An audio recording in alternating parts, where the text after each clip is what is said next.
Sai Ram. One day, in the Sai Kulwant Hall at Prashantinilayam in Puttaparthi, Swami was walking around granting darshan to all the devotees and students who had gathered there. As he was walking down an aisle in between the students, one of the students noticed that there was a long blade of grass that lay in Swami's path. His first instinct was to get up and go and clear that blade of grass. Not that it would hurt Swami's feet, but you don't want anything in Swami's path. But then he thought, Swami is already there, he is already walking down. What if he gets reprimanded for being indisciplined? The teachers are there, the elders are there, they will also see, and what will they think? He thought maybe he could ask his classmate or his friend nearby to move this blade of grass. Then he saw that others also were wondering the same thing. When all this thinking was going on so intensely, down flew a little sparrow. It picked up this blade of grass and moved away. And within moments, Swami was there at precisely that spot. He looked at the students, smiled, and he told them, "Do you think that Swami needs you to do his work? Even a sparrow can do Swami's work." Yes, when the Lord's grace is there, even a sparrow can do his work. We are all blessed that we have got an opportunity to be part of Swami's mission. Let us remember how Lord Sri Rama defeated the mighty Ravana, whom even many gods could not touch. He defeated him with the help of monkeys, bears, and squirrels. It shows this very message that even a squirrel, even a sparrow is enough to do the Lord's work. That is the magnificence of the Lord's grace. That apart, I learnt two other messages also from this little incident. The first is that not even a blade of grass can move without his will. And the second is this, that though animals are considered as creatures much lesser than human beings, they don't have this faculty of discrimination between right and wrong, good and bad. Yet, those very animals are able to respond to divinity, to Swami. And this entire video is about some of the most beautiful, unforgettable, documented interactions between Swami and different animals.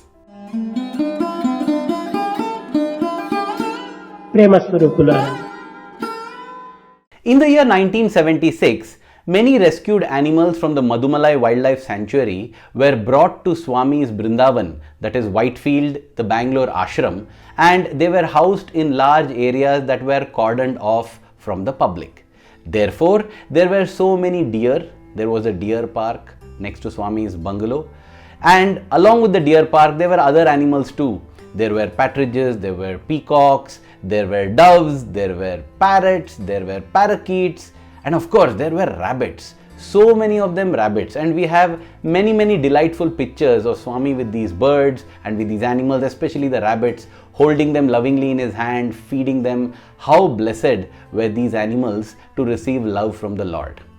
But then, was it any different for these animals to receive blessings from Swami versus being with any other pet owner or pet parent? Yes, definitely.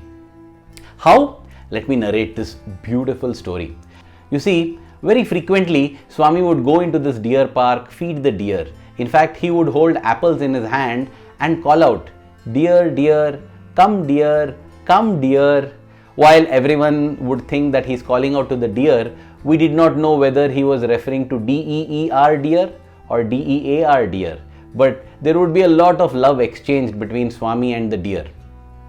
In fact, there would be Swami's deers outside the cage as well. That is, the students. In fact, on one occasion, Swami commented saying, "These are four-legged deer, they are two-legged deer." Everyone was dear to Swami. Let's now forward to 1988.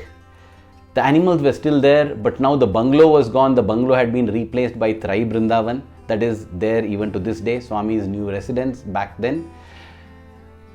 As Swami was staying in the first floor of Trai Brindavan, there was a window to his room which opened out towards the deer park. One hot afternoon, around 2:30, one deer, a female deer, could be seen looking up at Swami's window intently, longingly. We don't know what this deer was praying, but within minutes, the ground floor door of Trai Brindavan opened and out walked Swami. He did not bother or wait for any footwear, and he walked across that hot marble, the steps. He just walked across. Some of the students who were alert rushed towards him and he told, "Go fetch apples." This was so unlike his daily schedule. But they went and brought a basket full of apples. Swami headed straight into this deer park, straight to this deer. This deer appeared very weak, unable to move. But the deer seemed so happy to be around Swami. Swami fed apples and other goodies to this deer, patted it lovingly. "Dear, dear, my dear," Swami said. And after feeding the deer, patting it, Swami turned and walked out. Within minutes of Swami leaving, the deer sat down and then lay down, never to rise up again.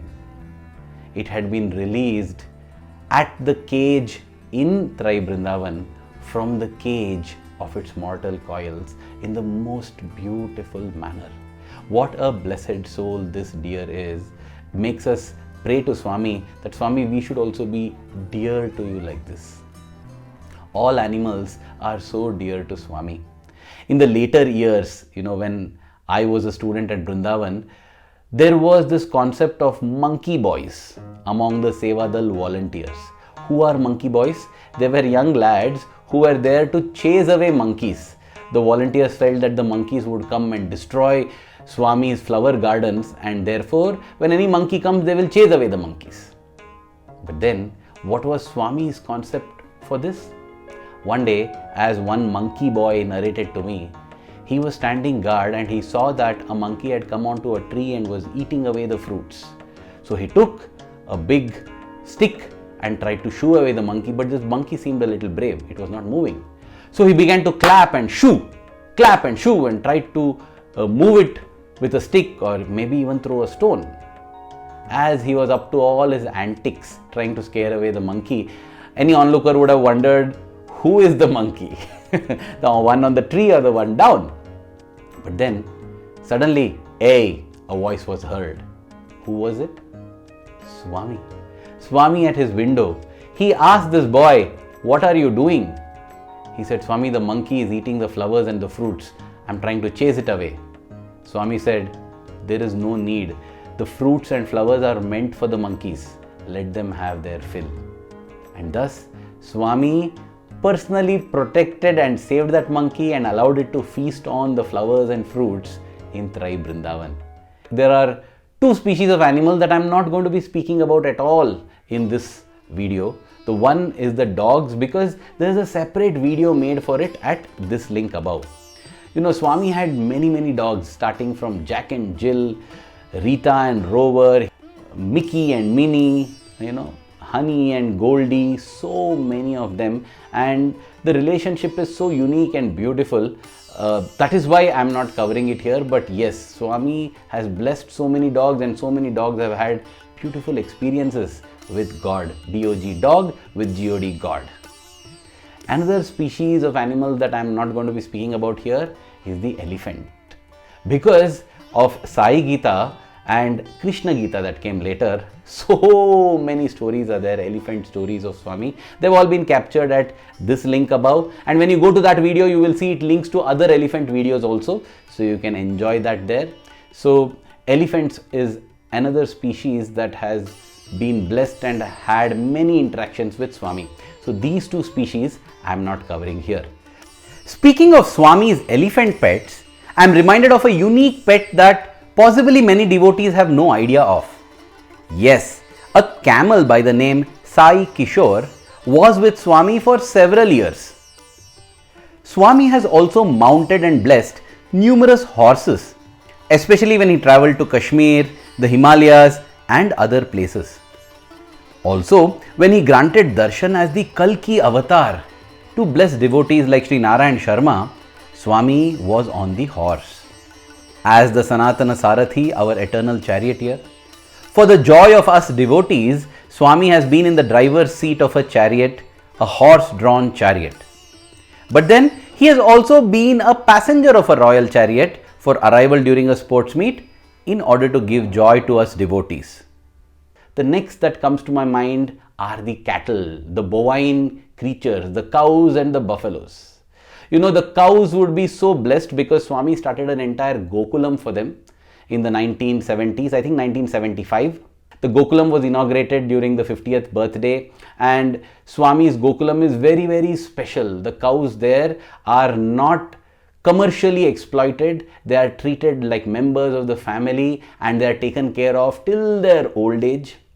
And these cows would come to the mandir every Krishna Janmashtami. Swami would lovingly feed them with bananas, with apples, with different fruits. In fact, Swami has been maintaining cows and taking care of them since the early days. There are photos of Swami as a 20-year-old with cows. People say that there was a cow called Lakshmi which was his favorite. I don't know about all of that in detail, but one thing I definitely know, during my visit to Gokulam, there was one cow that was given a special enclosure, and I asked, why is this? And I was told that this is the cow that supplies milk to Swami, and so that is a VIP cow. So in this way, Swami has blessed so many cows.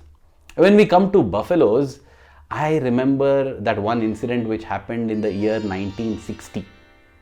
Swami had been to the Horsley Hills, which is a hill station near Madanpalle in Andhra Pradesh, and there Swami had taken along with him an entourage that were blessed to witness many leelas, many mahimas. In fact, a couple of trances that Swami went into over there is so fantastic, and I'm sure it will be subject of another video. I will not go into that now. There was a shortage of drinking water, and therefore there was water being brought up the hill from the down of the hill, and this was carried in large bags which were on top of a buffalo. This buffalo would daily make trips up and down this hill carrying water for these people residing on top, which included Swami. After a few days, when this visit was complete, everyone got into their vehicles, they were about to leave. Swami suddenly told, "Wait, I have an important task to complete." He opened the door and got out. And this story has been narrated by both Professor Narayan Kasturi, Swami's biographer, as well as Mrs. Geeta Mohan Ram. So Swami walked straight to this shed where this buffalo was kept, and then he bid it a loving goodbye. He materialized Vibhuti, put it on the buffalo's head, and then Swami said, as Professor Kasturi narrates, it means, "Dear buffalo, I shall go and come." That is the literal translation, but if we look at the spirit, Poi Vastanra is a very loving way of telling people who are very dear to you. And Dunnapota, Dunnapota became Swami's word of choice after that forever. We would consider it a great honor and privilege to be called Dunnapotas. In fact, during one gratitude program, when our class, we were the outgoing batch, therefore we had this opportunity to present our gratitude to Swami.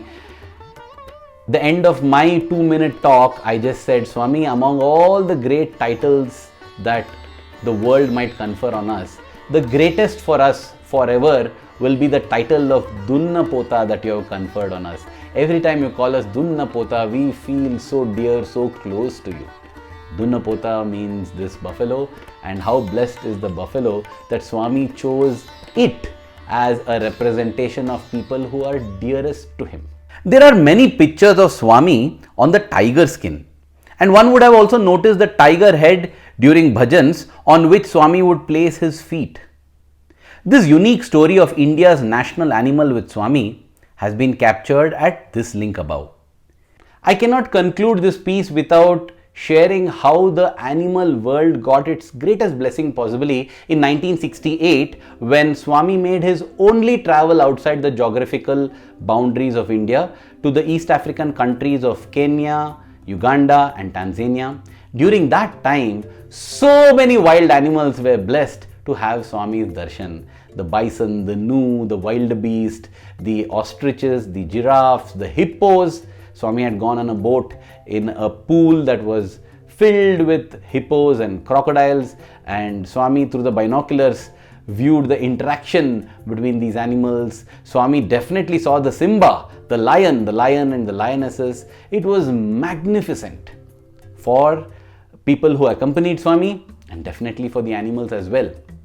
In fact, Swami was taken to the Serengeti National Park, and over there was a night safari too, where they stayed at a jungle lodge and they were observing bison and the leopard, the elusive leopard, one of the big five.